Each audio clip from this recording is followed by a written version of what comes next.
क्यों मैं कहता हूँ तकलीद, लोग कहते हैं कि आंख बंद करके मानना, जैसे तकलीद कहते हैं, ये तो एक आम डेफिनेशन है। लेकिन मैं ये कहता हूँ कि अगर आपको किस पे भरोसा है, मिसाल के तौर पर आप जाते डॉक्टर के पास, वो दवा देता, आप मान के दवा ले लेते। तो एक चीज है कि तकलीद के मानी आंख बंद, एक्चुअल तकलीद अरबी लफ्ज से आता है कि मिसाल के तौर के ऊपर आप अगर कोई जानवर को कोई रस्सी देके खींचते, वो कलादा उससे आता है। लेकिन आप मानी है कि आंख बंद करके मानना। तो मैं ये कहता हूं कि अगर किसको आप तहकीक करके भरोसा करते हैं और उसकी बात मानते तो कोई एतराज नहीं, लेकिन अगर वो इंसान जिसकी आप बात मानते उसके खिलाफ अगर सबूत पेश करते कुरान और हदीस की रोशनी में, फिर भी आप उसकी बात मानते, उसे कहते हैं तकलीद। सही तरीके से मतलब एक आदमी को आप जानते हैं, स्कॉलर है, उसने फतवा दिया, आपने उसकी बात मान ली, ठीक है, आप तो आम आदमी है, तो आप कुरान में जो लिख रहे हैं फसल वाले जिक्री इनको तालमुन, उससे पूछे से आपने पूछा, आपने बात मान लिया, उसे तकलीफ नहीं कहेंगे। लेकिन दूसरा शख्स आके कहता है कि जो आलिम के पास आप गए उसका फतवा कुरान और हदीस के खिलाफ है, फिर भी आप बोल नहीं वो बड़ा आलिम है, मैं उसकी बात मानूंगा। हवाला मिलने के बाद, सबूत मिलने के बाद, कुरान और हदीस की रोशनी में फिर भी आप उस आलिम की बात माने, उसे कहते हैं तकलीफ। ठीक है, माने ठीक है। ये करना मेरे हिसाब से गलत है। अच्छा, इसका पूरा आलम इस्लाम की अक्सरियत वो मुक़ल्लिदाना ज़हनियत के साथ रवां दवा है। आप ये फरमाइए कि इस मुक़ल्लिदाना ज़हनियत ने दीन को फायदा पहुंचाया है या नुकसान? नुकसान पहुंचाया है, सबसे नुकसान पहुंचाया।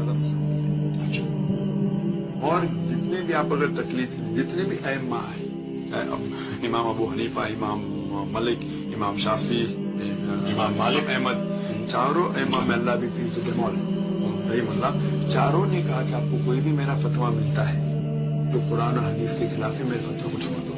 ये लोग हम उनकी इज्जत करते हैं, बड़े अहम्मा थे, वो वेरी नॉलेजेबल, लेकिन हमें जानना चाहिए कि जब वो आए उस टाइम हदीस कलेक्शन का दौर शुरू हुआ था, तो जितने भी मालूमात उनके पास थी उस बेस पे फतवा दिया। वो जानते थे कि उनके पास सारी मालूमात नहीं थी, जो भी मालूमात थी उस बेस पे फतवा दिया उन्होंने। इसीलिए उन्होंने कहा कि आपको कोई भी मेरा फतवा मिले जो कुरान और हदीस के खिलाफ, फतवे को छोड़ दो। तो उन्हें ऐसा कुछ, उनका इरादा नहीं था कि एक फिरका बनाना या एक ग्रोह बनाना, लेकिन उन्हें फतवा दिए। तो इसीलिए मैं कहता हूं कि मैं प्रैक्टिस के अंदर अगर अबू हनीफा, इमाम अबू हनीफा ने कुछ कहा, यही मुल्ला मिसाल के तौर पे उन्होंने कहा कि जब आप नमाज पढ़ते हैं, लाउड नमाज, तो सूरह फातिहा के बाद आमीन आस्ते से बोलो। लेकिन जब मैं पढ़ता हूँ सही बुखारी में कई हदीस है, इसमें लिखा है आमीन जोर का बोलो, आमीन बिलजहर है, बिलजहर, तो मैं आमीन जोर का बोलता हूँ। इसीलिए मैं कहता हूँ कि मैं 100% हनफी हूँ, क्योंकि इमाम अबू हनीफा ने कहा कि आपको कोई भी मेरा फतवा मिले जो कुरान से खिलाफ, इस फतवे को छोड़ दो। तो मैंने फतवे को छोड़ दिया, तो अमली तौर पे मैं 100% हनफी हूँ। बाकी लोग मेरे हिसाब से 80% हनफी है। वो अबू हनीफा की अक्सर बात को मानते, लेकिन सब बात को नहीं मानते। अबू हनीफा ने ये भी कहा कि अगर फतवा गलत है तो छोड़ दो।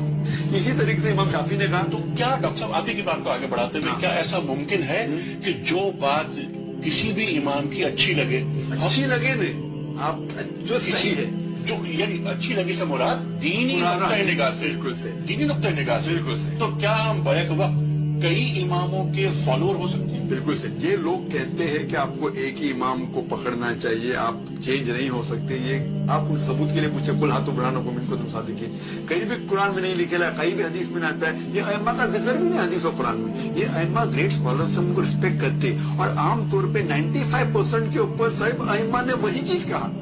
फर्क है 2%, 3%, 4%, उसके ऊपर हम लड़ते हैं।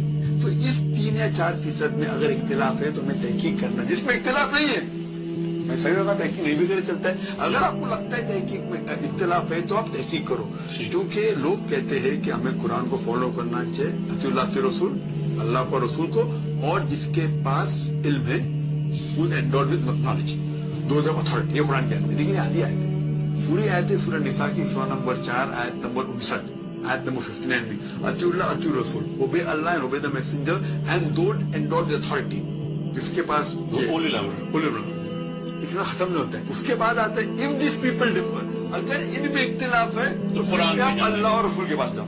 तो मैं कहता हूँ जहाँ इख्तिलाफ है मान लिया बात, اب تحقیق نہیں بھی کرے چلے گا, ہم تو عام آدمی, لیکن اختلاف رکھتے ہیں آمین زور کا بولنا نہیں بولنا چاہتے, تحقیق کرو.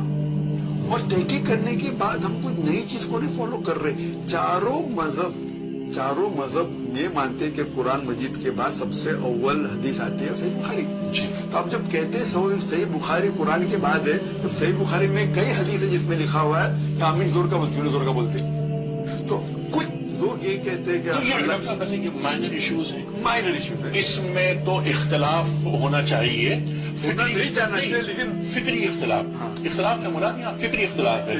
سرکار دو عالم صلی اللہ علیہ وسلم فرماتے ہیں نا کہ میری امت میں اختلاف رحمت ہے, لیکن اختلاف کو علمی اختلاف, لیکن اختلاف کو مخالفت نہ